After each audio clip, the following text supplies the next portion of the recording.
जय हिंद दोस्तों, नमस्कार। मैं लोकेंद्र, मध्य प्रदेश पुलिस, और आज हम लेके आए हैं आरपीएफ जो आपकी रेलवे प्रोटेक्शन फोर्स है और जो केंद्र सरकार की नौकरी है, इसकी वैकेंसी निकली है।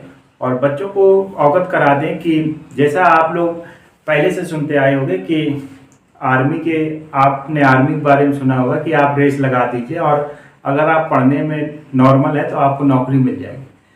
भारत में अगर नौकरी रेस के बाद नौकरी पाना आसान है तो वो सबसे पहले आपकी है आर्मी। उसके बाद अगर दूसरी कंडीशन पे बात की जाए आरपीएफ में हमने देखा है कि 100 में से 10 या 5 लड़के फिट होते हैं, बाकी सारे फिजिकल में बाहर हो जाते हैं। भारत का जो आरपीएफ है, जो भारत की केंद्र सरकार की नौकरी है, इसमें जो फिजिकल है हार्ड रहता है। और इसका जो सिलेक्शन की प्रक्रिया है उसमें हम आपको बता दें कि सबसे पहले विज्ञापन निकलता है। जैसे कि विज्ञापन निकल गया और आप लोगों ने फॉर्म भर दिया। अब विज्ञापन में जैसे आपने फॉर्म भरा है तो आप लोगों को अब पेपर के लिए बुलाया जाएगा और पेपर का 120 नंबर का जो पोर्शन है, जिसमें 50 नंबर की जीके रहेगी, 35 नंबर की रीजनिंग रहेगी और 35 नंबर की। और इससे पहले जो वैकेंसी थी उसमें बहुत कम मेरिट गई थी, क्योंकि होता है कि पेपर तो निकल जाता है, फिजिकल में रह जाते, तो सरकार नहीं चाहती है कि इतनी लंबी प्रक्रिया के दौरान वैकेंसी खाली जाए। तो इसकी जो प्रक्रिया है और जो इसकी नौकरी पाने तो वो आसान रहती है। पेपर होगा, पेपर में आपका जब पास हो जाओगे, इसके बाद फिजिकल के लिए बुलाया जाएगा। जब फिजिकल में आप पास हो जाओगे तो फिर मेडिकल के लिए, जब मेडिकल में आप पास हो जाओगे तो एक फाइनल सिलेक्शन वाली, तो आपका फाइनल सिलेक्शन हो जाएगा।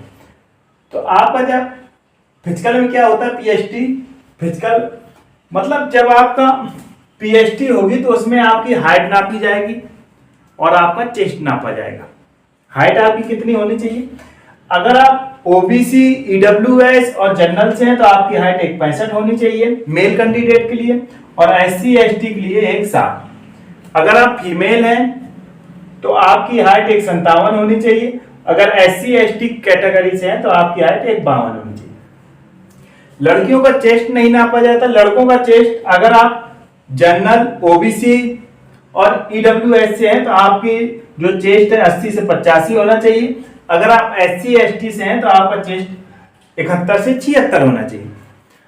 अब इसमें लड़के बाहर कहां होते हैं, क्योंकि आप जैसे जानते हो कि आर्मी के बाद दूसरे नंबर जो इसकी रनिंग है पीएचडी, इसमें आपका आएगा रनिंग, इसमें आपकी आएगी रनिंग, लॉन्ग जंप और हाई जंप।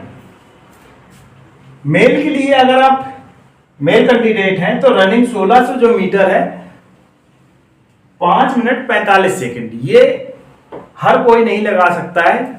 ज्यादातर जो पढ़ने वाले होते हैं उनकी रेस कम होती है, और जो धावक होते हैं उनकी थोड़ी जो पढ़ाई होती है वो कम होती है। तो इसीलिए 100 में से सिर्फ 7-8 लड़के पास होते हैं।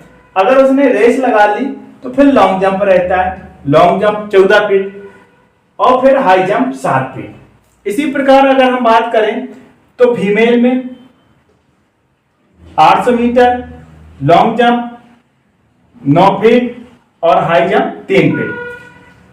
अगर आप आरपीएफ की तैयारी कर रहे हैं और अगर आपका पेपर आराम से आपने निकाल लिया और आप फिजिकल में हट्टे कट्टे हैं तो आप समझ लीजिए कि आपको नौकरी बड़ी आसानी से मिल जाएगी। जो आरपीएफ की है ये नौकरी, ये बहुत बढ़िया जॉब है और इसमें सैलरी भी बढ़िया मिलती है, फैमिली की सुविधा भी मिलती है, रहने की सुविधा मिलती है, और स्टेशन पर आपकी ड्यूटी रहती है और ड्यूटी भी ज़्यादा नहीं रहती है, 8 घंटे रहती है। कभी कभी होता है कि 8 घंटे से ज़्यादा वीकली रेस्ट भी रहता है, छुट्टियाँ भी बहुत सारी है, और पेमेंट भी बढ़िया है। तो इस बार आपको जी जान लगा देना और आरपीएफ में फाइनल सिलेक्शन पाना है। जी जान लगा दीजिए, क्योंकि अगर आपने पेपर निकाल लिया और आप फिजिकल में ठीक हैं तो 100% आपको नौकरी मिलेगी। इसलिए आप पढ़ाई कर लीजिए और सिलेबस के अकॉर्डिंग आप पढ़ाई कीजिए।